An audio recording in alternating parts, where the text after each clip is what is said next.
As promised, we're going to improve upon the newbie search we did with the question, how has social media affected the motivation of post-secondary students?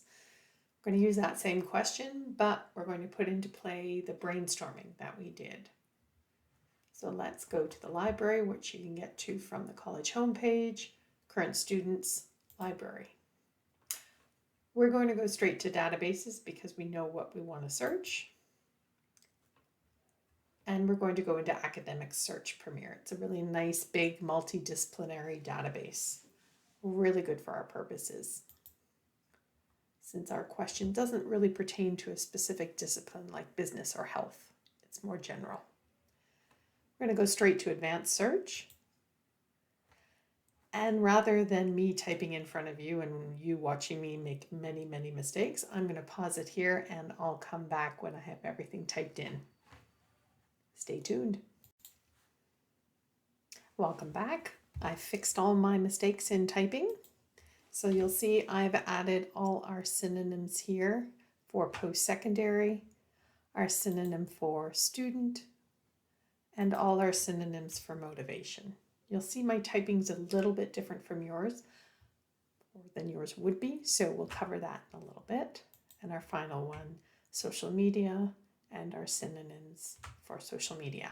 It returned 2020 results, still a little too much or too many to go through, so we'll limit it a little bit further. You'll see here we have limit to full text, which you will want to do because you want to be able to read the article in its entirety rather than just the brief abstract. So if we limit to full text, cuts it down to 794.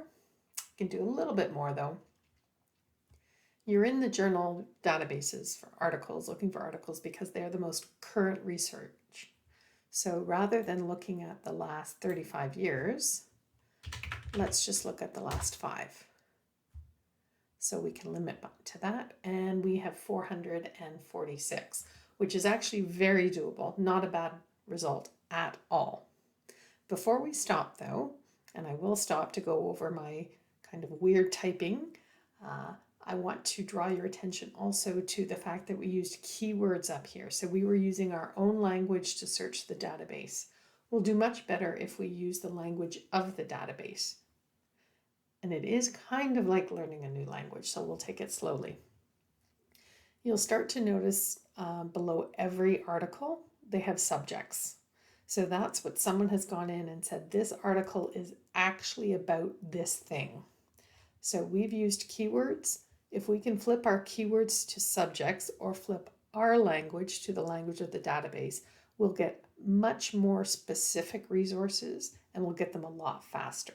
So I'm going to stop here. We're going to review my weird typing and what that means before going into the language of the database. So that will be a second video, maybe 2 or 3 minutes. But watching these, I guess a total of about 6 minutes, can save you hours down the road in your research. So we're going to stop here, pause, check in before we continue to make sure we're all on the right track.